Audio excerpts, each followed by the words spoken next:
Sometimes you just don't need animations and special effects to scare your customers. All you need to do is just let them in the building. There's a legendary warehouse in downtown Denver. It's a well-known hotspot for strange sounds, sights, and paranormal activity, which makes it the perfect home for the 13th floor haunted house. You'll see plenty of actors, special effects, but sometimes it's the stuff you don't see that scares you the most. The 13th floor is haunted. And the people who died in this elevator want revenge. Stop it! We're not doing it! What's going on?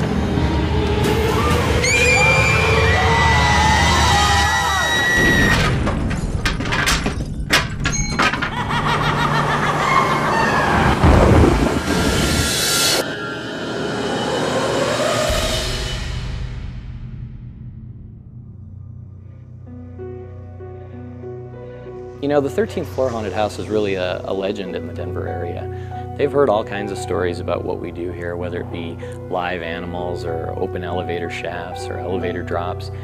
One of the other legends of the 13th floor haunted house is that it really is haunted. Since we've been in this building, there's been some strange things that have happened, stuff that I can't explain. Kind of base the 13th floor around the fact that there aren't a lot of 13th floors in buildings, and people always wonder what's really going on these floors and where are they? Well, what we try to do is explain to you where these 13th floor is and why they're hidden from people. Howdy folks, and welcome to the 13th floor. Hopefully you know what you got yourself into tonight. We've got some holes to fill tonight. For the most part, people come to the haunted house to get scared. They come to have a good time. It is a form of entertainment. I like to see the reactions.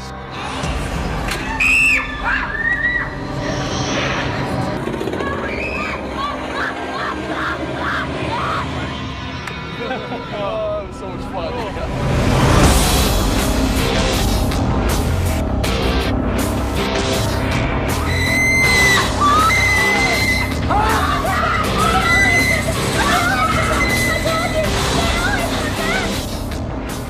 We spend a little more time and effort and more money than most haunted houses on not only the lighting effects and sound effects, but also makeup and hiring professionals to do our makeup, which has raised the bar not only for our attractions, but in the area, trying to get up to speed with what some would call Hollywood quality.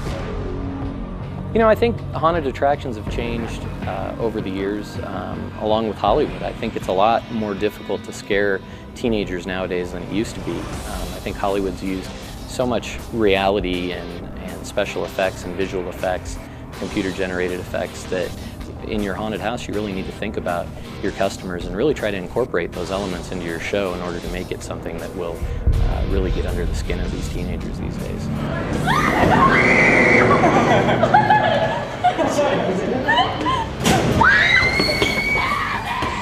As much fun as we had when we were kids, we're still doing it and still having a good time, and it's nice to be able to walk through something that was once on paper or once an idea or a concept.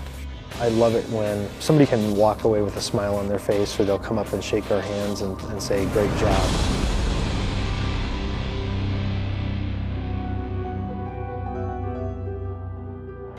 You know, when you visit the 13th floor haunted house, the first thing everybody wonders is, wow, how are we going to get to the 13th floor? And without ruining it for you, you're going to take a ride. And, some people think you might be going up, but I think you better hold on, because you might be going down. I hope you signed your waiver, because we're going down now.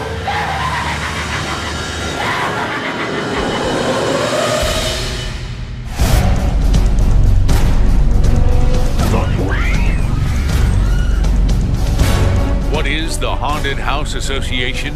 It's a national network of business owners, turning a love of Halloween into a billion-dollar industry. When we first started out, it was my wife sitting at a small picnic table with a little plastic tub with 1s, 5s, and 10s in it, and we were charging $2 a person for a haunted hayride.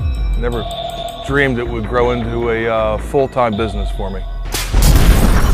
It includes haunted attractions of all kinds, haunted houses, hayrides, and Halloween festivals, featuring high-tech thrills and sets, elaborate costumes and creatures, and millions of customers screaming for more.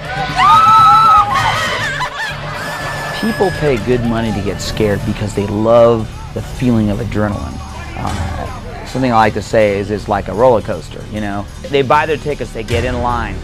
They're just, oh my God, it's building up, it's building up. And the minute they get that first solid scare and they start screaming, they're loving it. And when they get out, it's like, they stumble out sometimes and sit down and they're like, ah, yeah, that was great. Seriously, I'm really scared! Stop! Oh, you're a child! People love to experience fear as long as they know deep down inside they're not in any real danger. Now, it's my job as a haunter to bring people to the edge, to make them feel like that maybe the guy with the chainsaw is not an actor, but possibly a real psychopath running through the house. I hope to retire doing this. This is like what I want to do in my life, so I don't want to ever quit haunting. The Haunted House Association was formed by hard-working haunters from coast to coast, risking money, sacrificing time, and braving the unique challenges of the fright business. Running a haunted house is definitely a real business. I mean, every year I work harder than I ever have in my life. I mean, it's harder than when I was in the Army in basic training. It's a real business, trust me. Haunted House Association members benefit from our national PR campaign, receive valuable discounts from the industry's leading vendors, plus current issues of multiple industry magazines, and gain exclusive access to invaluable information, communication, and research. All benefits designed to help haunted attractions become better, safer, and more profitable. I joined the Haunted House Association because I truly believe in an association that's run by haunted house owners and operators. Join us and help the HHA protect and promote our billion-dollar industry.